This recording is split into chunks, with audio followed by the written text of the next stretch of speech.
God is going to test you, and he's going to see if you really are the man you say you are. It's easy to say you're a tough guy, then God's going to put you in a position where you get a chance to prove you're a tough guy. I didn't miss a single day's training. I did not miss a single day's push-ups in that cell. I wasn't too depressed to train. I wasn't too sad to train, too anxious to train, too frustrated to train. I trained endlessly every single day. And it's interesting you talk about movies because it's true. Every single hero in every single movie goes through adversity. There's never been a hero movie where all he does is win. No, to be a hero, you have to suffer. And this can be extrapolated out, not just about my life, but about all men out there. If you're suffering in some degree, even if you're a normal guy with a normal job and you're suffering at your job, or you've had your heart broken because your girl left you, or whatever, if you're suffering, that's part of your hero's journey. There is no hero's journey without suffering. If you have an easy life the whole way through, you never get to be a hero. That's the whole point of being a man, is that you're supposed to suffer. You're supposed to eat pain for breakfast. You're supposed to come and grow into a better version of yourself. That's exactly what life's supposed to be about as a man. And another thing I want to say, when you mentioned that movie that popped to my head, I find it amazing that men will sit and watch movies about prisoners of war in Japan, or watch movies about men who go to war and risk their lives, or watch all these hero movies, and they have admiration for the hero, and they believe themselves to be some version of a hero, and then they're too afraid to say no to putting on a mask. If you're not going to say no to putting on a mask, don't watch hero movies anymore, because you're certainly not a hero. You are one of the villains. You're not even one of the important villains. You're not even one of the villains with the name. You're the stupid little henchmen who get beaten up.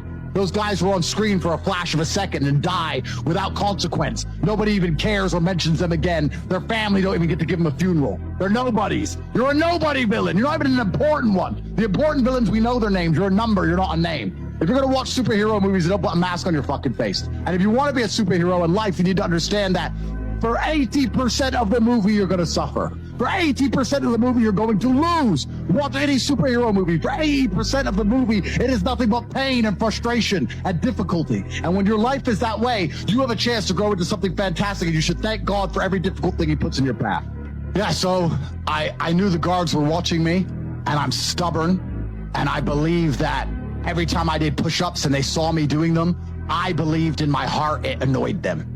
And I am a very stubborn man, because they wanted me to be sad and broken. But every time they saw me, I was sweating and training. And every single time they'd check, they saw nothing but a lion who refused to stop doing push-ups. And they didn't want to do push-ups. They were too lazy. They're sitting around. They're the guards. They're not doing anything. And every single time they checked me for weeks and weeks and weeks, all I did was train. And I found the motivation to do it by knowing that it bothered them that I refused to quit. I'm stubborn like that. And I don't even know if it's true. All I know is that I can adopt a mental model which makes me as competitive as possible, and I decided my push-ups bothered them, and they were the ones who were keeping me locked in a room, so I will do push-ups at them. I didn't do push-ups for me. I did push-ups at them endlessly. If I was awake, I was doing push-ups, or I was resting, preparing for my next set at them. It was my only weapon of defiance. A man is unfairly imprisoned in a Romanian jail cell and trained so hard he emerges stronger than ever before. That is a movie. You get to live a movie as a man if all you had was some balls. Even you, think about your movie. You're literally saving the world, predicting the future. Our movies, I'm the most Googled man alive. We are living movie scripts. Why? Because we have bravery. Most men sit there and wonder why they're depressed, because you don't get to live a movie. You're not the main character of anything. You're not even a secondary character in anyone else's movie. You're an unimportant nobody because you were afraid your entire life. You've lived like a coward your whole life. You were afraid of what might happen if you have some balls. And then you wonder why you're depressed. I'd be depressed if I was you. Of course, your life sucks. I'd rather go to jail as me than live free as you. Because when you're free, you can't even do anything. You can't go where you want, you're broke. You can't have sex, girls don't want you. You can't speak because no one listens. So what are you free to do? You're more in jail than I ever was. When I was in jail, I was getting thousands of love letters from beautiful women around the world. Every single tweet I put out was watched by millions of people. I wasn't in jail. Dude, you're more in jail than I ever was. When I was in jail, I was getting thousands of love letters from beautiful women around the world. Every single tweet I put out was watched by millions of people. I wasn't in jail. 50 to 100 million people, exactly. Most of these people who have lived with cowardice in an attempt to preserve their freedom aren't even free. And that's what they don't understand. They're enslaved worse than I ever have been or ever will be. My mind is free. I'm allowed to think what I want to think and say what I want to say. They have thoughts and they go, don't know if I should say that. They second guess themselves. They're their own worst enemy. Every single part of me is on my team. I have enemies who want me dead. Fine. But every single part of me, my mind, my hands, my legs, every single part of me is on my team. My body doesn't second guess itself. My mind doesn't turn on itself. We don't break and self-sabotage. There's no civil wars inside of Andrew Tate. All of us against you. All of us. Well, absolutely it's backfiring, because that's the worst thing you do to a teenage boy, say, don't watch this man. And the thing that they don't understand, because these people are so disconnected from reality. All of these people are genuinely disconnected. They don't understand that my message makes people feel better. I teach men to be strong. I teach men how to make money. I teach men how to be confident, how to be motivated, how to be disciplined, how to be diligent, how to be hardworking. If a man adopts these qualities and applies them to his life will get better. This isn't a matter of just consuming content on the internet. This is a matter of people's lives genuinely changing their day-to-day reality. If that happens, if somebody's day-to-day reality changes because they're a fan of me and they listen to my content, who do you think you are to come along and tell them to stop and go back to misery? It's never going to work. It's never going to work. And the reason I'm so heavily demonized is not because the things I say, it's because I am so massively influential. And when I'm teaching these young men, these young boys, to have any degree of standard for themselves, any degree of parameter for what they will accept inside of their minds, they see that as a threat to the slave programming. If a man stands up for himself and has self-respect, he doesn't want to wear a mask because he respects himself. He doesn't want to take antidepressants. He respects himself. He doesn't want to eat the bugs. He respects himself. They don't want men to have self-respect. We're not allowed to have self-respect. We have to sit there and be completely empty vessels waiting for the slave programming to be plugged in, so we'll comply. That's all they want, is compliance. And that's why me, as a man who stands up and says, listen, you should become as strong as possible. You should believe in yourself. You should be motivated. And you should also try to make as much money as possible, because money is a very important weapon in the fight against slavery. I am seen as public enemy number one for genuinely improving people's lives. That's how evil these people are. I am motivated by the lack. I'm motivated by the dark and the yin and the yang. I'm not motivated by the light. When I buy a brand new $6 million car, I'm not motivated to work harder because I have a $6 million car. I'm motivated to work harder because I would hate not being able to buy a $6 million car. And I feel like perhaps my whole life I've been motivated the dark. Still? I think it is, but I think it's just an attachment to the dark. I think the masculine essence is. Even when I was a professional fighter, I wanted to win. But the primary reason I wanted to win is so that I could make him lose. It wasn't about me winning. It was about him losing. He spent 8 weeks calling out my name and telling the world he's going to beat me, and telling his wife, don't worry, wife, it's going to be okay. I'm going to win. I'm going to pay for the kids. Don't worry. I love you. I'm training so hard. And he's told the whole world he's going to beat me. So by forcing him to lose in front of his family, that gave me satisfaction more than winning itself. I've always been attached to the dark of the world. I feel like the dark of the world has always motivated me. So on the yin and the yang scale, I have a lot of light and I have so much beauty and I have a very blessed life. Yeah. But it is because I've been so deeply in the dark and understand the realities of how the world works. But that's just always been what motivated me.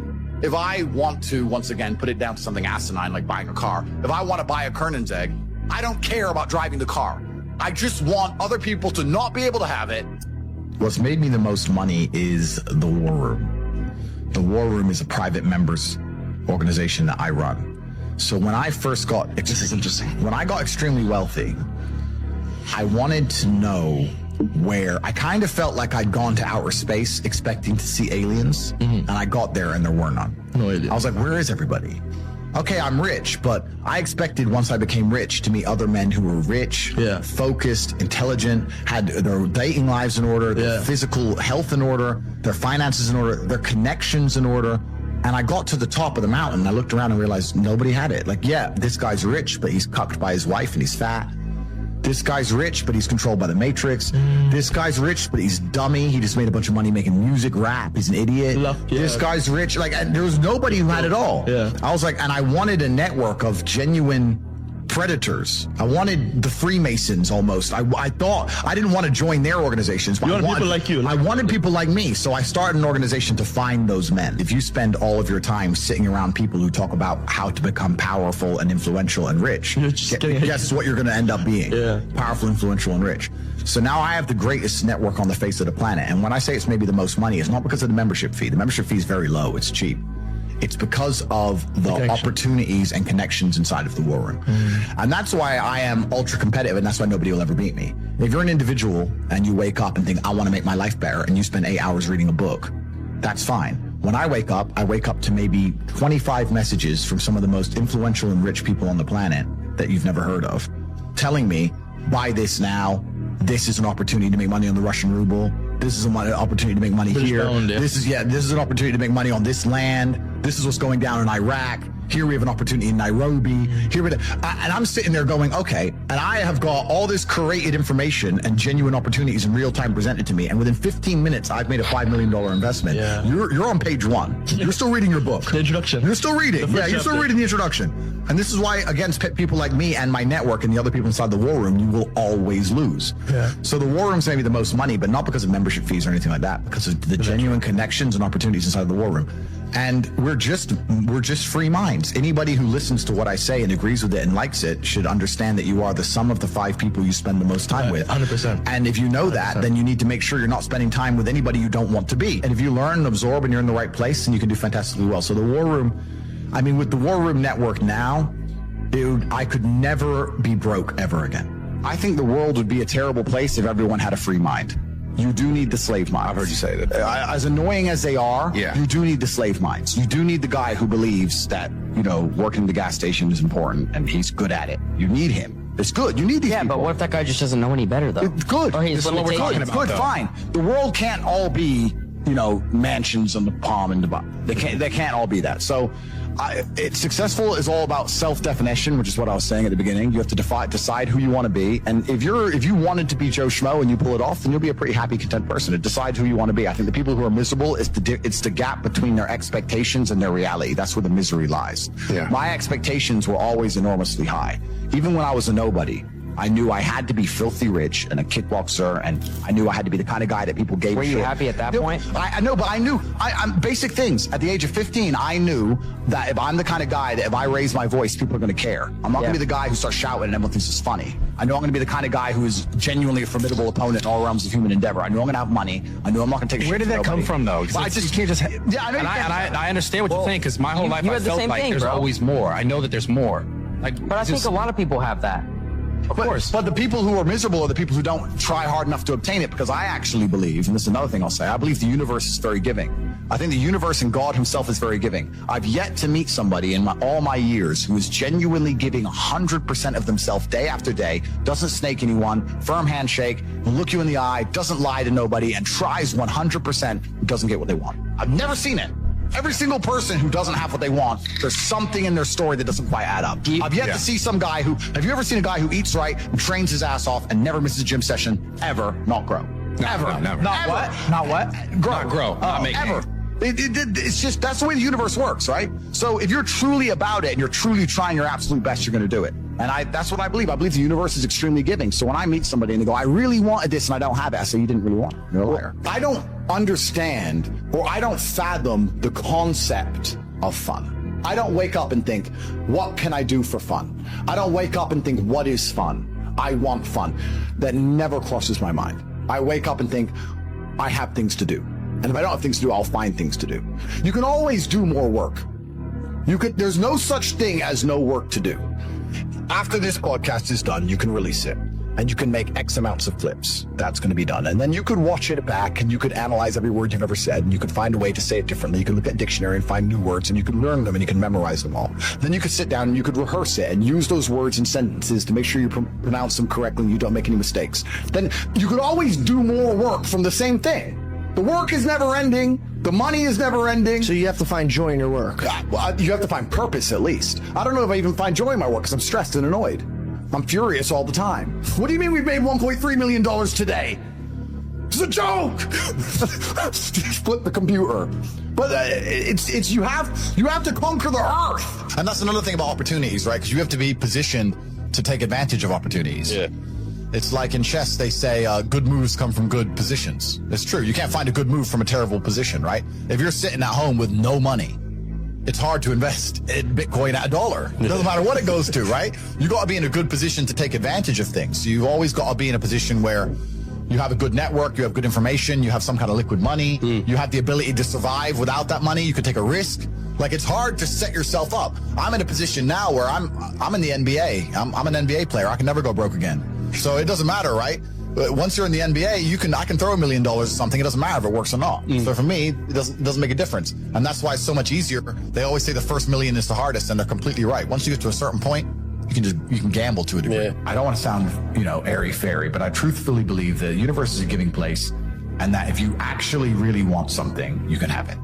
How much you want is how much you're prepared to sacrifice. So if you want $500,000 a year, you can definitely make that. And that level of stress you'll absorb for that money and the amount of headache you'll go through, if that's the amount you're prepared to accept for a happy life, you'll have it. Do you think anyone could do that, though? I think that you have to pre-decide, right? So even my level of wealth comes with enormous stress. Governments are after me. Like most people are not mentally prepared for the bullshit I go through. So the number one factor that's going to decide how successful you are as a person is your ability to absorb stress, your stress level. The better you are at dealing with stress, the more problems you can fix, the more money you're going to make. What I'm doing now at my stage of my life is buying power. So I thought I wanted to be rich. I didn't want to be rich. I wanted to be free. You're only free with power. And in the American political system is a perfect example of lobbyists and lobbying. Yeah. They will lobby for things. They'll come along and say, I'll give you an example. Why are there no high-speed trains in America? America's huge and rich. High-speed trains would be fantastic for America, but the rail network is basically non-existent. The reason is because the oil companies lobby both political parties to make sure that they don't build trains. Everyone drives. Long highways, it's good, sells a lot of gasoline. That's what they want. So once you get to a certain level of money, you realize you want political friends. So you're like, okay, I want this law, or I want this law to work this way. Or I just want someone I can call if this happens to me. And you just start giving a lot of money away, effectively. And you're trying to buy power, and that's the way it's always worked. That's what these huge corporations and companies. Well, the thing is with reading a book is it's a reward without any risk. And this is why I think a lot of people are proponents of reading, and they say reading, because nothing can really go wrong besides wasting your time in life, of course, but they don't believe that. I am a much larger proponent of larger risks and larger rewards. If you want to learn about self-help, if you want to understand yourself and see what kind of man you really are and learn how to fight through adversity and learn how to get up when life's difficult and learn how to control your mind and learn how to struggle, then you can go to the boxing gym and you can get your ass kicked. You do not need to read any books. You need to get in the gym, walk in there and say, I'm going to fight the best fighter here every single day and not quit until you can eventually beat him. But most people are not man enough for that. So instead they'll read a self-help book and they'll sit there and try and talk to me about mindset. I learned my mindset in battle. My mindset is 87 professional fights. My mindset was learned in the reality of the real world. I don't need to read a self-help book. I don't need to read about motivation or confidence. I've been in the cage smashing people's faces in. I don't need to learn any of that stuff. So I learn in reality, and reality is always going to be a better teacher than a book, because you're not learning when you read books. You're regurgitating. You may be reading, but I don't believe you're truly learning. My coach used to say, if it doesn't hurt, you didn't learn. And I think he's completely right. And it's the same with entire life. You see people make the same mistake over and over again until it eventually goes really wrong. And it's only then they'll change. Then they change. So absolutely. So I learned how to become self-disciplined and become self-motivated and work hard, and I learned how to face adversity and find strength within myself I didn't know I had, because people were trying to kill me inside of a cage, and you cannot replicate that by reading pages of a book. So it's a waste of time. There's a study I read about stress, and it was saying that stress has a placebo effect attached to it, because the placebo effect is extremely powerful. So they found some of the most stressed people in the world, and they split them into two groups. And they're all equally stressed. They all have a bunch of cortisol in their blood. The people who believed that stress was bad for you and that stress can hurt you, and they believed those media articles, were dying earlier. They were having heart attacks and having stress-related illnesses. The people who believed the opposite, who just said, stress is part of being successful. I like stress. When I feel stressed, I do my best. It makes me anxious. It turns my brain on. I like being stressed. Lived longer than average. The point is, the same drug, how you look at it and how your body anticipates it, how you feel about it, affects the real world results. I don't think motivation is a real thing. I don't believe in motivation as a concept. I think discipline is real, and I also think discontentment is real. And I don't think it's possible for anybody to stay in a scenario where they're truly uncomfortable. If you fall asleep on your arm and your arm really starts to hurt, even in the deepest sleep, you're going to wake up and move your arm. If you sit there and your life has been in a rut for 7 years, you are semi-comfortable in that rut. Sure, there's days you're pissed off. Sure, you're semi-annoyed by it, but there's also days where you just play video games, eat pizza, and you're kind of cool with it, and it's no big deal. If you were truly unhappy and uncomfortable and discontent with your scenario, you wouldn't be in it. So I don't believe there's anybody who's truly... When I was broke, I couldn't sleep. I'm not saying that. Please understand me. When I was broke, I couldn't sleep. I'd be trying to go to bed thinking, how the fuck these people have Ferraris. I want a fucking Ferrari. I couldn't sleep. If I had to open a coffee shop, if I sit in a coffee shop, right? If I sit in Starbucks, the whole time I'm in there, not only am I thinking about how they got the money from me and how much I spent, I'm thinking about how I could outcompete them. I'd sit there and go, okay, cool. I'm in Starbucks. I spent £5.68. I got a latte and I got a donut, and I'm sitting here. And that business place, that commercial property right across the street is available for lease. How could I outcompete this coffee shop which just took my money? What's the profit margin on this £5.68? How much did this cost them? The coffee, pennies. Donut, 30p maybe, right? How much is the staff? They pay the staff minimum wage £8 an hour. So I've already paid half. I've already paid 30 minutes work from that brokey. The way she's there for another 30 minutes for free, right? How much is the rent? How much is the business rates? If I had to open up there, how would I attract people to come into my shop as opposed to their shop? They got a big brand name. I'm brand new. Okay, well, the bitch working here is ugly. My one's going to be hot. Boom, that's the beginning. Next thing, do they have any signage outside? No, I'm going to try and put some signage outside. Do they have parking? No, I need parking. But when you just start thinking about how you can convince people to give you their money as opposed to giving it to the places they already give it. Different analytics. And once you do that, people say, I can't think of how to make money. If you start doing that for a year and just keep a notepad, you'll have 100 ideas of how to make money. You'll sit there and go, there's a place here that's doing this and we could do it better this way. This place online is doing this, we can do it better this way. And then to get them all done, what do you need? Network. You need people. It's all about people. Then you need to either go in the war room if you want to join, or have your people around you and say, okay, we can make money with this. Who's going to do it? Who's not lazy? Who's getting up at 4 a.m. tomorrow? Boom, let's get it done. So there's unlimited ways to make money, but most people go through life and their money is taken from them and they don't even identify how they got tricked out of it. They just how did it. Yeah, they just have. How did I spend 16 grand in Cirque last night? Oh, because my ass got drunk. How'd they get me drunk? Well, because the guy, when I first bought the first bottle of champagne, was there on the table, pouring, putting it in my hand, got me drunk, then I spent 16 grand on balls. That's how they got my money. So if I open a club, I need to make sure when people first come in, they get fucking hammered. Nobody thinks about it that way. Nobody thinks, how did they get that out of me? Right? Why am I spending $2,000 for dinner in Novikov? Is it the food or is it the fact that I'm in Novikov and tag myself in Novikov? You have to identify how you're getting famoosed, how you're getting finessed. That's how you do it. But most people just walk through life getting finessed left, right, and center, giving all their money up. How did that happen? You got to learn to finesse other people. Yeah, but it's not finessing in a negative way. It's in a good way. It's a good way. You have to take money from other people. That's the only way you're going to make money. Yeah. You have to take it. There's a pimp, and he said a really intelligent line. He said, business is just other people's money. That's all business is. I want to start a business. So you want other people's money. That's what you want. So how are they going to give it to you? You have to think about it. Nobody thinks about it. And the easiest way to think about it is to think how you're giving yours away. That's a mental model you should adopt. Yeah. And you'll end up with loads of business ideas. Business ideas are everywhere. It's just execution which is difficult. Your ability to speak freely is directly correlated to your insignificance. When nobody listens to you, you can say what you want. If you get a platform and start talking, you will learn very quickly how you're not allowed to say what you want because people are listening. You're free to talk in an empty room. You're not free to talk to millions of people who are paying attention to you. So what we have now in the West is a society which is only linked and only bound by this false idea of freedom. So I'm now at a point where, and my attitude to money, I want to make something clear, is relatively unhealthy. I have no respect for money. There are people who are much smarter with money than me. I don't have any respect for money at all. I don't believe in saving money. And I think a lot of that is down to I'm not advocating people to be like this. It's my life philosophy and the fact that I don't live in any realm of fear at all. I can't imagine myself not being able to make more. I can't ever be poor. And if I wanted something now that took every penny of my net worth, then I would buy it. I'll give you an example. I have an 812 Superfast, a Ferrari. I love it very much. They've released very nice. Yep, they've released the 812 Superfast Competition. They've released a competition version. Instead of 400 grand, it's 1.6 million, which is a big difference for a bit of a body kit. And I want one in Europe and I want one in Dubai, so I bought two. So I bought $3.2 million of Ferraris. Should I have done that? Well, yeah, I can. But my point is, I'm happy to just spend money. Don't give a shit, right? But that's down to my faith in myself. So when you're asking how much of my income is disposable, in my mind, all of it. I don't give a shit. I have a lot of money left because I can't possibly spend it, but I'm happy to spend all my money. What really matters are the systems you build, the robust systems. If you have a robust system that's guaranteed to pay you $50,000 a day, and it always will, and you have faith in it, and you're working hard and you're on top of it, and it's going to pay you at 9 a.m. every morning 50 grand, you can spend 50 grand a day. if you wanted to. You know, you may not want to, but you could. So for me, all of my money is disposable. I don't have a clue how much money I have. When I was broke, I knew exactly how much money I had. I had 117 pound in the NatWest, and that was it. I'm poor, rent's paid, I ain't got nothing else. When I was broke, I knew exactly how much I had. But now I'm at a point where it gets really difficult to truly measure how much money I have, because you have cash. Okay, that's easy.